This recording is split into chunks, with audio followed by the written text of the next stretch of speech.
سوال یہ تھا کہ میں یہ جاننا چاہ رہا تھا کہ کیا امام ابو حنیفہ رحمۃ اللہ علیہ اور یا قرآن حدیث سے یہ بات ثابت ہے کہ دینی امور کی اجرت لینا جائز ہے؟ کیونکہ میں نے قرآن پڑھا ہے تو اس میں 27 آیتیں ہیں کہ جس میں فرمایا گیا کہ دینی امور کی اجرت جو ہے وہ صحیح نہیں ہے، یعنی ہر پیغمبر نے یہ کہا تھا کہ اس کا اجر میں اللہ تعالیٰ سے لیتا ہوں.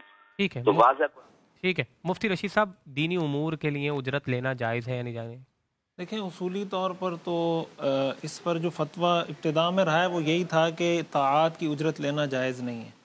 بعد میں چونکہ احادیث اس طرح کی موجود ہیں، قرآن حدیث ہے کہ ان احق ما اخذتم علیہ اجرا، القرآن اس طرح کے کچھ الفاظ ہیں، مجھے حدیث کے الفاظ ابھی یاد نہیں ہیں.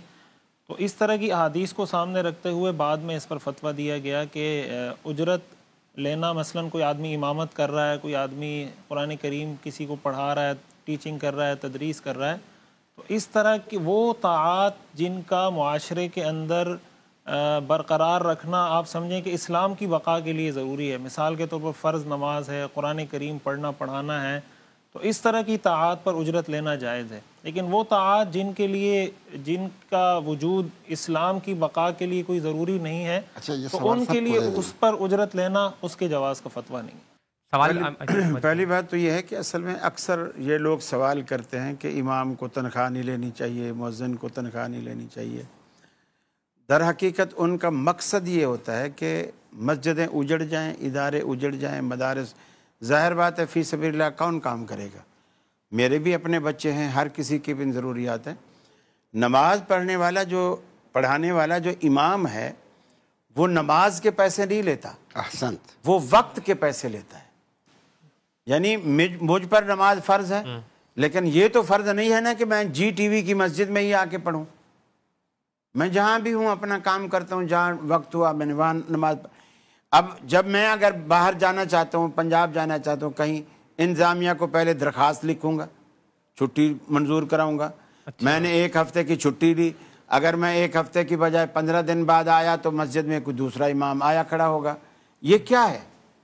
یعنی ایک طرف تو اس کے ساتھ سلوک ایسا کیا جا رہا ہے کہ جیسے یہ ملازم ہے، امام نہیں ہے، اور دوسری طرف اس کو بتاتے ہیں. بلکہ ہمارے ایک عالم ہیں پنجاب میں، ان سے کسی نے آ کے کہا کہ جی ہمارے پاس اتنی بڑی مسجد ہے، ہمیں امام خطیب ایسا چاہیے بہترین قاری ہو، مصری قاری طرز پر پڑھتا ہو، نیک ہو، صالح ہو، بہت ساری چیزیں، اور ہمارا علاقہ بڑا غریب ہے اور لالچی نہ ہو، یہ نہ ہو.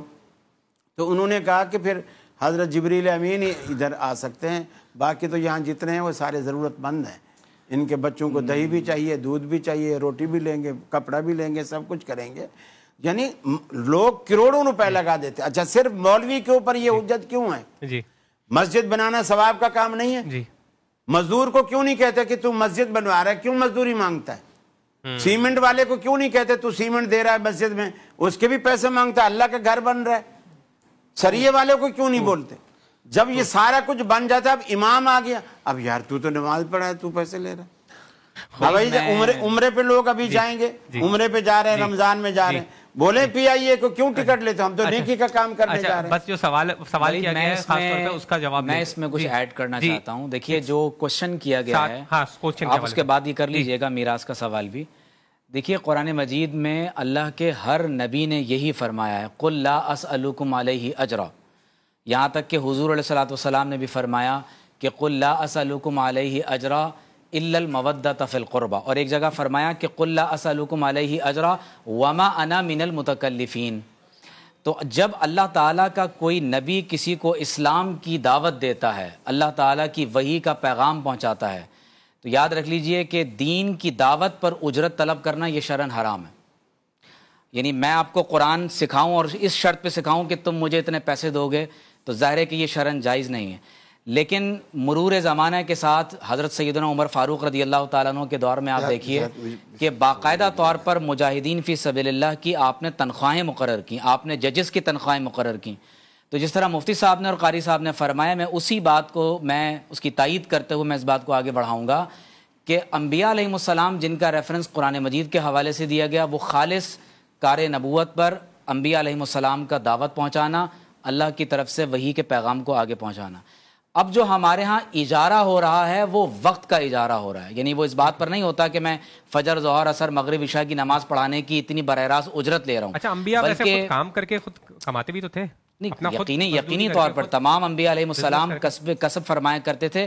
حضرت عمر رضی اللہ تعالیٰ عنہ کے دور میں ایک دفعہ کا واقعہ ہے کہ آپ ایک مقام سے گزرے تو آپ نے دیکھا کہ کچھ قراء حضرات بیٹھے ہوئے ہیں اور نہایت ہی نڈھال کیفیت میں پڑے ہوئے ہیں، تو آپ نے پوچھا کہ ان لوگوں کو کیا ہوا؟ تو کہا گیا کہ یہ متوکلون ہیں، توکل کیے بیٹھے ہوئے ہیں۔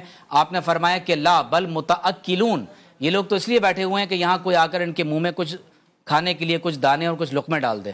تو میں یہ گزارش کروں گا کہ ہمارے ہاں اس وقت ایک ٹرینڈ بن گیا ہے کہ بڑے بڑے خطبہ جب کہیں جلسے میں جاتے ہیں تو 1-1 لاکھ روپے کی فیس رکھتے ہیں، اور جب تک ان کے اکاؤنٹ میں وہ ہزاروں لاکھوں روپے داخل نہ کیے جائیں وہ نہ اسلام کی دعوت دینا چاہتے ہیں، نہ خطاب کرنا چاہتے ہیں۔ بلکہ ایک صاحب تو ابھی کچھ دن پہلے پاکستان میں آئے ہوئے تھے، جب وہ یہاں دین کی دعوت دینے کے لیے آئے تو ان کا کہنا تو یہ تھا کہ پی آئی اے نے میرے تمام تر یعنی جو ویٹ ہے اس کو 500 kg کو اس میں سے انہوں نے مائنس کیوں نہیں کیا، کہ پورا 1000 کو انہوں نے یعنی مکمل طور پہ جو ہے وہ اس کو آف کیوں نہیں کیا۔ تو گزارش میں یہ کرنا چاہوں گا کہ دین کی دعوت اور تبلیغ کے اوپر بطور شرط پیسوں کو عائد کرنا نہیں چاہیے۔